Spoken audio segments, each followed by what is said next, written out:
What's up, guys? I know it's been a while and we have a lot of cool stuff to talk about, but not before doing what we do on this channel and giving you guys some more PUBG strategies. Previously, I had shared the strategy I used to go for wins in PUBG, and I was blown away with how many of you commented saying you had success with it. So today, I thought I'd cover the other side of PUBG, which is going for more kills. Now, this video is not an endorsement for the cult-like mindset that only kills matter. What matters is having fun, and with this game that comes in many different ways, but getting more kills is certainly one of them. Now, if you're already a killing machine in PUBG, this video is probably not going to help you out much. I wanted to make a video for those who are stuck in the sub 10 kill range, or for those whose playstyle is a little more passive but would like to break out of their comfort zone a bit and might appreciate some advice on where to start. I'm going to share with you the general mindset or strategy I've had success with when going for kills in PUBG, and then later break down 10 to 15 kill rounds because A, they illustrate the points I'm sharing, and B, most often the difference between a 15 kill game and a 20 to 20 plus kill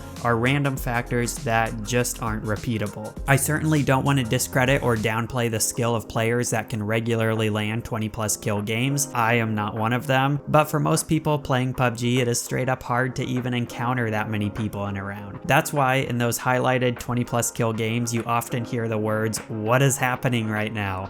Or the player seems surprised because the game is just throwing people at them at an insane rate. There are players with that high level of skill, but most high kill games for me are not due to repeatable techniques or instances, it's just a crazy one-off game with wild circumstances. But 10 to 15 kill games are definitely repeatable, and here's what I do to get them. By the way, I'm assuming you've already heard it said before or understand that you need to practice the gunplay in this game a lot to get better. Go drop school over and over and over again, caring less about wins and kills, and focus on getting comfortable with the combat and practicing shooting and quick looting mechanics. That's a vital step which I was going to leave out because it's most likely already a given. Now, step one of the strat I use is to hot drop, just like I mentioned previously, but with a little adjustment. See, prior to playing exclusively for kills, I basically did one of two things: play strategically or cautiously for the win and that unique late game excitement, or hot drop guns blazing, charging towards anything that moves until I die. For this strategy, however, you're going to combine the two: hot drop but still minimize risk where possible. I drop at the school, Pachinki, or military base on the old map, or Hacienda, Picado, Leones on the desert map. However, I always find a way to insert myself into those areas while minimizing as much risk as possible. So instead of landing with everyone else on the roof at the school, leaving your fate in the hands of the game, I drop ground level and run the windows until I see a weapon. Same for Picado, Hacienda, etc. I can make a video specifically about what I do at each of these locations, but it's most important that you find a spot that works for you and you're really comfortable with, and that might be different from mine. But in general, try not to do the obvious spot that everyone will be hitting, like the rooftops or middle of the mansion at Hacienda. Something else to think about when picking your spot is make sure there is somewhere you can fall back to if somebody beats you to a weapon or there aren't any gun spawns whatsoever in your wing of the location. By dropping at the arena entrance in Picado, I can easily fall back west or north across the street if there are zero weapons anywhere on my side of the building. This keeps me in the game without having to wait a few minutes queuing up again, and can lead to some surprisingly good kills. Now, once you're on the ground, of course your focus is going to be getting a gun. I personally try to get in the habit of grabbing my first gun and one pack of ammo, then loading the gun before grabbing the rest of the ammo. That way, if I need to quick react to a threat, I'll be ready to shoot, and this also keeps me from hovering in one spot too long, as I can step away and wiggle while loading the gun before coming back for the ammo. If you're worried about someone else grabbing the rest of the ammo, no problem, just shoot them. Okay, from here, your ears become your eyes. Your volume should be cranked and you should literally be able to track anyone by you with your crosshair, whether you can see them or not. The sound in this game is actually quite good in that way. Make sure you've got a good pair of headphones on while you're playing. And one thing I do is whip my mouse around to zero in on sounds. Rather than just stopping moving trying to listen which direction the sound is coming from, whip your character's head around while zeroing in on the sound of other players. This essentially lets you gather audio information twice as fast as you hear the sound move around you and create sort of a 3D map of your surroundings. This is also why it's important to find a position to drop at and route to run that you're familiar with, because you'll have a greater understanding of what the different sounds around you mean. For instance, the school has 2 metal sheets on the roof near the right side staircase. If I'm in the second level and hear metal beside me, I know somebody dropped onto one of the awnings, but if I hear footsteps above followed by metal, then footsteps again, I know exactly where the rooftop player is. Alright, so the difference with this hot drop playing for longer high kill games versus the guns blazing aggressive drop is rushing to the fight but not rushing the fight. I wait to do anything until I have information. As soon as I have information, say I'm crouch walking through Pachinki and I hear a firefight break out on the north side, I will rush over to that area and then slow the tempo back down, play with caution and strategy to get the kill. Use the chaos of other players' battles to get the pick on a couple of kills. That's one of the reasons I personally hot drop to get higher kill games. While you can totally get high kill games dropping at other locations, a strategic player can use the chaos of everyone else's skirmishes to start picking up their own kills. Now, it's important for me to note that house camping does not work, which I hate using the word camping because people just throw it around no matter what if they get outplayed.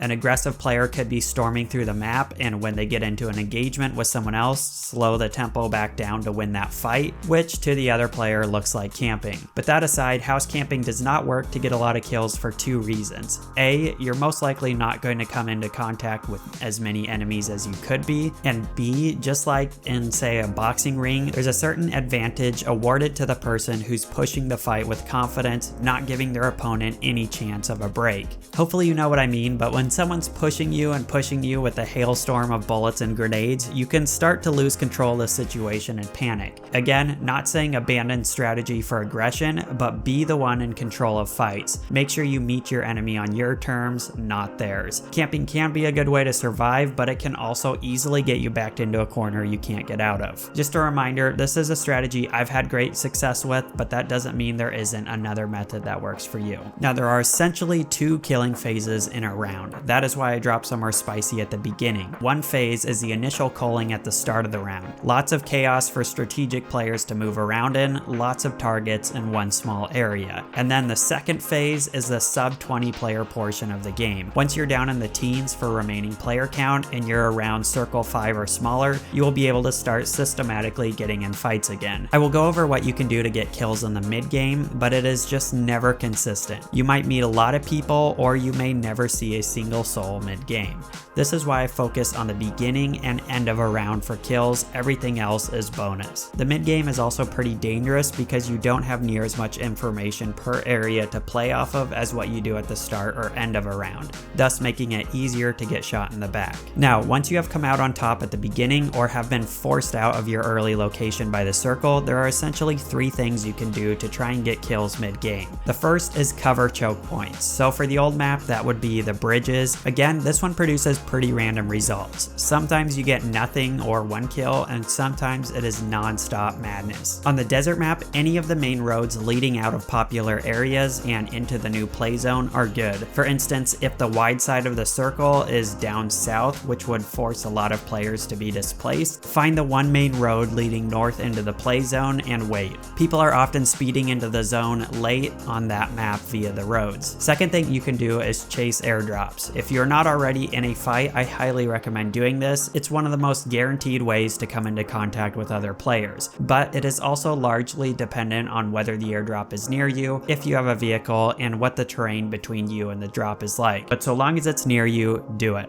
My general rule when I roll up to a drop is to camp it near cover until the smoke stops. I don't want to be the one that carelessly approaches it, getting killed by another player, so I stop near cover and clear the area until the smoke stops and then loot it. Of course, there's plenty of exceptions, like if you know without a doubt there aren't any players on this side of the map, or if it's in the middle of a field and you need to just grab it and bounce. Okay, the third thing you can do, and is what I've actually been doing the most lately, is fishing for players exiting the main city. Say you drop at the school and come out on top, one thing you can do is hit the ridge surrounding Pachinki, where you have an excellent view of the fields outside the city and can start picking off players moving through or out of the area. The edge of Los Leones is another good spot to catch a lot of people exiting from. Now, this is largely flexible and dependent on where the play zone is, but you can adapt to any popular city or certain side based on where players need to go for the zone. San Martin is another really great city to get Overwatch on. Of course, Rozhok is awesome too, especially if you start at the school. And if you started in Los Leones, you might consider hitting the ridge above Picado next. Anyway, when I have nothing else to do and nowhere else to go, that's just what I've started doing. It's a combination of factors, where the flight path is and what the new zone is,